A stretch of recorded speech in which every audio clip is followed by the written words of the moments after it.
अस्सलामुअलैकुम दोस्तों। आज हम सीखेंगे कि अरबी में सवाल कैसे पूछें और उनके जवाब कैसे दें। चलिए स्टार्ट करते हैं सवाल पूछने से।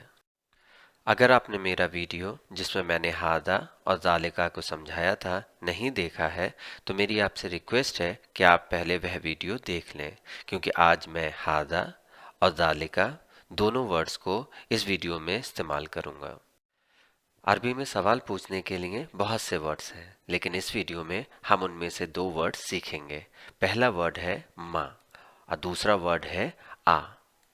चलिए एक एक करके इन दोनों वर्ड्स को समझते हैं। माँ को इंग्लिश में व्हाट और हिंदी में क्या कहते हैं, इसको समझाने के लिए मैं एक एग्जाम्पल ले लेता हूँ। अगर आपको पूछना है यह क्या है, तो आप इंग्लिश में पूछेंगे व्हाट इज दिस, और इसकी अरबी होगी मा हादा। यहाँ माँ क्या के लिए और हादा यह के लिए इस्तेमाल हुआ है। यहाँ मैंने माँ को हादा के साथ इस्तेमाल किया है। आप इसे जालिका के साथ भी इस्तेमाल कर सकते हैं।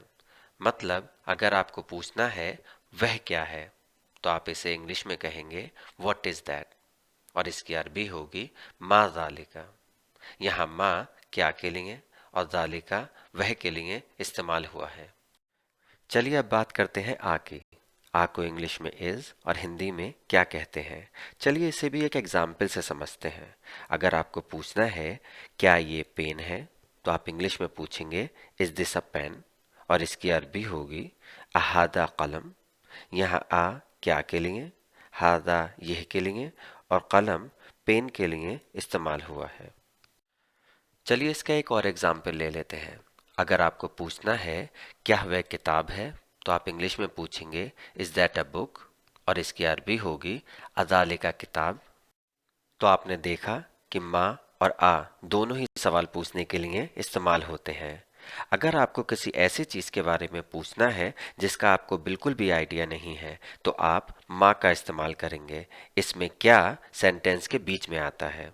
और अगर आपको किसी चीज़ के बारे में शक है, डाउट है, और आप अपना शक दूर करना चाहते हैं, तो आप सवाल पूछने के लिए आ का इस्तेमाल करेंगे।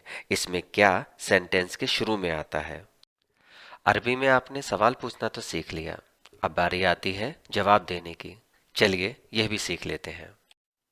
ये तो आप जानते हैं कि हाँ को इंग्लिश में यस और नहीं को इंग्लिश में नो कहते हैं। आखिर इनको अरबी में क्या कहते हैं, चलिए जानते हैं। हाँ को अरबी में नाम और नहीं को अरबी में ला कहते हैं। चलिए उनको दो एग्जाम्पल से समझते हैं। अगर आपसे कोई पूछता है क्या ये किताब है, इज दिस अ बुक, अहादा किताब, तो आप इसका आंसर कैसे देंगे। आप हिंदी में कहेंगे हाँ यह एक किताब है, इंग्लिश में कहेंगे yes this is a book, और अरबी में कहेंगे नाम हादा किताब। चलिए इसका एक और एग्जाम्पल ले लेते हैं। अगर आपसे कोई पूछता है क्या ये किताब है, इज दिस अ बुक, अहादा किताब, चूंकि ये किताब नहीं है, ये एक कलम है, तो आप इसका आंसर कैसे देंगे। आप हिंदी में कहेंगे नहीं ये एक पेन है, इंग्लिश में कहेंगे no this is a pen, और अरबी में कहेंगे ला हादा कलम। चलिए अब तक आपने जो भी सीखा उसकी प्रैक्टिस करते हैं। अगर आपको पूछना है यह क्या है, वॉट इज दिस, तो आप अरबी में पूछेंगे मा हादा, और अगर आपको जवाब देना है यह एक किताब है, दिस इज अ बुक, तो आप अरबी में कहेंगे हादा किताब। इसी तरह अगर आपको पूछना है वह क्या है, वॉट इज दैट, तो आप अरबी में पूछेंगे मा जालिका, और अगर आपको जवाब देना है वह एक मस्जिद है, डेट इज अ मॉस्क, तो आप अरबी में कहेंगे जालिका मस्जिद। अगर आपको पूछना है क्या ये घर है, इज दिस अ हाउस, तो आप अरबी में पूछेंगे अहादा बैत, और अगर आपको जवाब देना है हाँ यह एक घर है, yes this is a house, तो आप अरबी में कहेंगे नाम हादा बैत।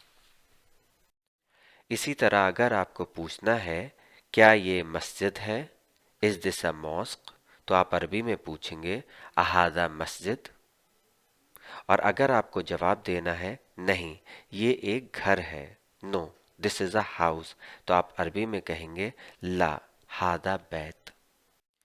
चलिए अब बात करते हैं आज के होमवर्क की। आप अपनी स्क्रीन पर कुछ सेंटेंसेस देख रहे हैं। आपको बताना है कि इनकी अरबी क्या होगी। इस होमवर्क में आप कुछ नए वर्ड्स देख रहे हैं जिनकी अरबी हो सकता है आपको पता ना हो। चलिए मैं आपको बता देता हूँ। पहला वर्ड है कमीज। इसको इंग्लिश में शर्ट और अरबी में कमीज कहते हैं। दूसरा वर्ड है बेड। इसको इंग्लिश में बेड और अरबी में सरीर कहते हैं। तीसरा वर्ड है कुर्सी। इसको इंग्लिश में चेयर और अरबी में कुर्सी कहते हैं। और चौथा वर्ड है चाबी। इसको इंग्लिश में की और अरबी में मिफ्ताह कहते हैं। आज के लिए बस इतना ही। अगर आपको मेरी वीडियो पसंद आई हो तो इसे लाइक और चैनल को सब्सक्राइब करना ना भूलें। चलता हूँ, फिर मिलूंगा एक नई वीडियो के साथ। तब तक अपना और अपनों का ख्याल रखें। अल्लाह हाफिज।